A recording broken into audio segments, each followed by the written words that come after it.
পুরো পৃথিবী যখন চালের দামের কারণে স্বস্তির নিঃশ্বাস ফেলছে, বাংলাদেশ তখন হাঁটছে উল্টো পথে।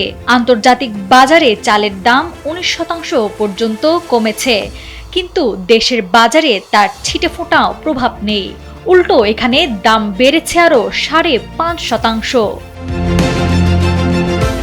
এদিকে শুধু চাল নয়, একইভাবে পাম অয়েল, মসুর ডাল, রসুন সহ বেশ কয়েকটি পণ্যের ক্ষেত্রে আন্তর্জাতিক বাজারে দাম কমলেও বাংলাদেশে রয়েছে বেশি। সরকারের দ্রব্যমূল্য ও বাজার পরিস্থিতি পর্যালোচনা বিষয়ক টাস্কফোর্সের বৈঠকে উপস্থাপিত প্রতিবেদনে এসব তথ্য উঠে এসেছে। তবে দাম কমলে দেশের বাজারে তেমনভাবে প্রতিফলিত হয় না এটি। বিশেষজ্ঞরা বলছেন, উৎপাদন ব্যয় বৃদ্ধি এবং বাজারে সিন্ডিকেট সক্রিয় থাকায় বিশ্ববাজারে দাম কমলেও তার সুফল ভোক্তারা পাচ্ছেন না। এ পরিস্থিতিতে বাজার মনিটরিংয়ে জোরদার এবং উৎপাদন খরচ কমাতে সমন্বিত উদ্যোগ নেওয়ার পরামর্শ দিয়েছেন তারা।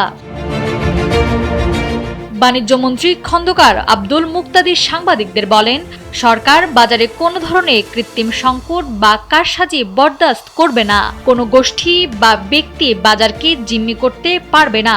জ্বালানি তেলের মূল্য বৃদ্ধিকে অজুহাত হিসেবে ব্যবহার করে অসাধু ব্যবসায়ীরা যাতে অতিরিক্ত মুনাফা অর্জন করতে না পারে সে বিষয়ে কার্যকর ব্যবস্থা নেওয়া হবে বলেও জানান তিনি।